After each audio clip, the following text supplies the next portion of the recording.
আজকে মজার মজার দুটা রেসিপি শেয়ার করলাম আপনাদের সাথে।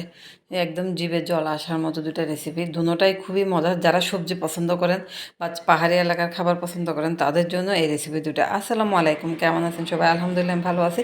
সানদে ব্লগ থেকে সানদের মামা বলছিলাম, চলে আসলাম আজকে নতুন দুটা ব্লগ নিয়ে। তো সকালবেলা যখন বাজার নিয়ে আসছে তখন সঙ্গে সঙ্গে বাঁশকুড়ুল আর শাকটা কেটে নিলাম, তারপর রসুন পেঁয়াজ কাঁচামরিচটা থেতো করে নিচ্ছি। এগুলো সম্পূর্ণ কেটে রেডি করি, তরকারি রেডি হয়ে থাকলে রান্না করতে বেশিক্ষণ সময় লাগে না। এর মধ্যে সব কিছু থেতো করতে করতে আপনাদের সাথে আমি একটা রিভিউ শেয়ার করে আসি।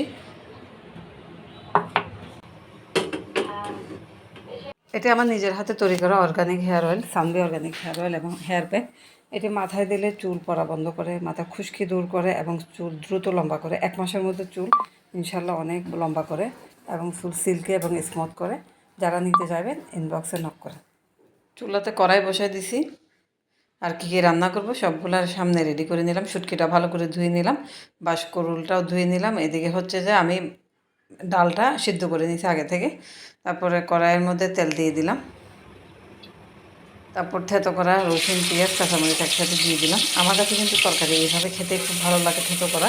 একদম বেশি মিহি হবে না, বেশি আস্তও হবে না। তারপর রসুন পেঁয়াজ যেখানে একটু লাল লাল হয়ে আসছে সেখানে আমি আবার শুটকিটা দিয়ে দিলাম, কারণ শুটকির ঘ্রাণটা তেলের মধ্যে একটু ভাজা হয়ে যাবে, ভালো একটা স্মেল আসবে এই আর কি। তো তারপরে এখানে আমি মশলার গুঁড়ো দিলাম, হলুদ দিলাম, দিয়ে এটাকে আর একটু কষিয়ে নেব। আজকে কোনো গুঁড়ো মরিচ ব্যবহার করবো না, যেহেতু আমি এটা কাঁচামরিচ দিয়ে রান্না করতেছি। তারপর সিদ্ধ করা ডালটা দিয়ে দিলাম, আর পানিটা আলাদা করে সরিয়ে রাখছি। এদিকে বাঁশকুড়ুলটাও দিয়ে দিলাম, বাঁশকুড়ুলটাও সিদ্ধ করা। পরে এটাকে ভালো করে কষিয়ে নিব। এখন আপাতত কোনো পানি ব্যবহার করবো না।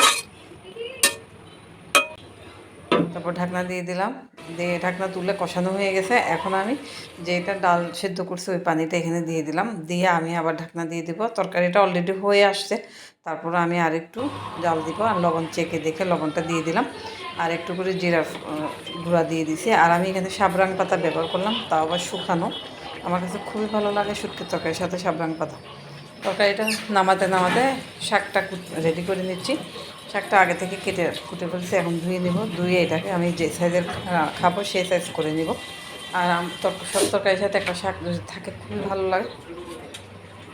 তো আমি কলমি শাকটাকে একটু মিডিয়াম সাইজ করে কেটে কেটে নিচ্ছি।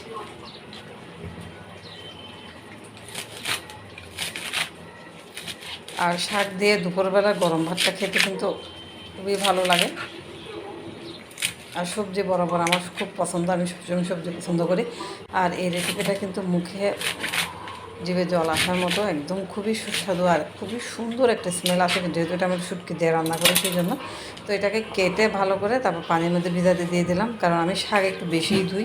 আর আমার কাছে সন্দেহ কোনো পোকা থাকে কিনা বা বালু থাকে কিনা এই আর কি।